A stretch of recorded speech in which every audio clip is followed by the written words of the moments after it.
नमस्कार मित्रों, द्वितीय सत्रांत परीक्षा 2026 आजना विडियो में आपणे धोरण 8 गणित विषयનું संपूर्ण पेपर सोल्यूशन જોઈશું। तो मित्रों, તમે જો મારી ચેનલ ઉપર પહેલીવાર આવ્યા હોય તો મારી ચેનલ સબસ્ક્રાઇબ કરી બાજુમાં આવેલું બેલ આઇકન પ્રેસ કરી લેજો, જેથી આવનારા બીજા નવા વિડીયો ઝડપથી તમારા સુધી પહોંચી શકે। તો ચેનલ સબસ્ક્રાઇબ કરવાનું ભૂલતા નહીં।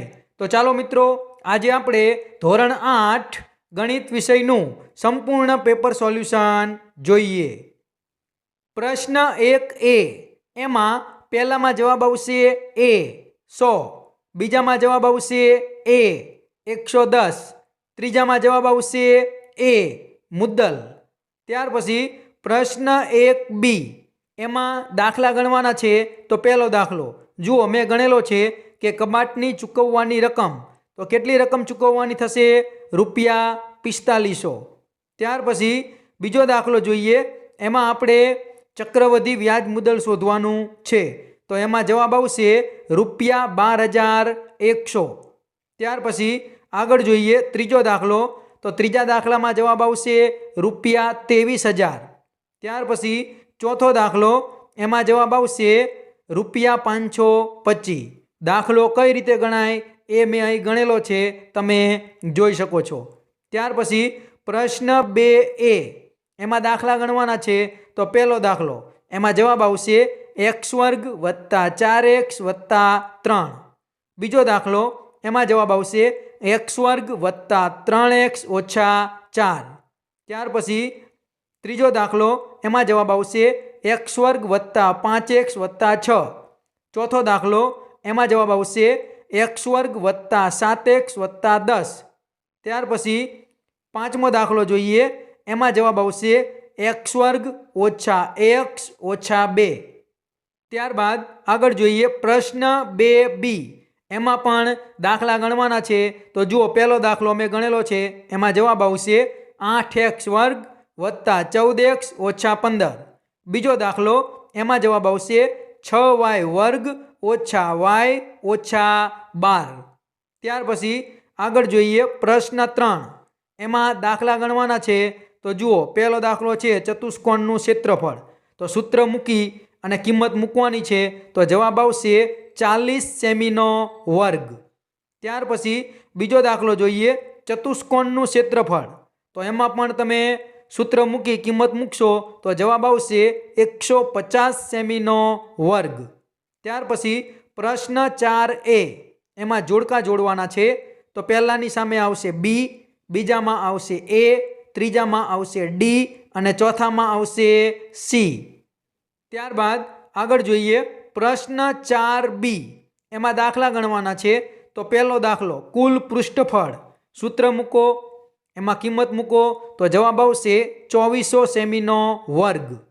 ત્યાર પછી બીજો દાખલો નળાકારનું ઘનફળ, સૂત્ર મૂકો, કિંમત મૂકો, જવાબ આવશે 1540 સેમીનો ઘન।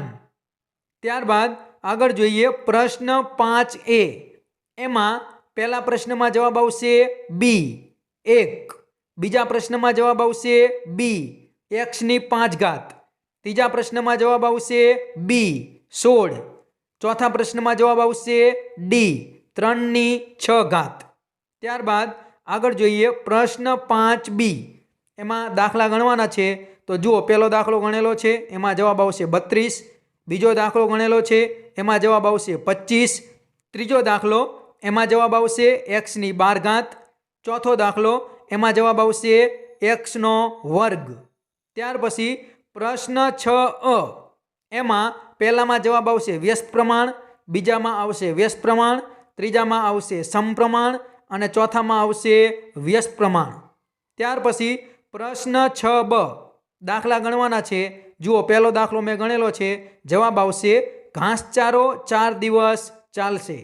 બીજો દાખલો, એમાં જવાબ આવશે 15 મીટર કાપડની કિંમત ₹750 થાય।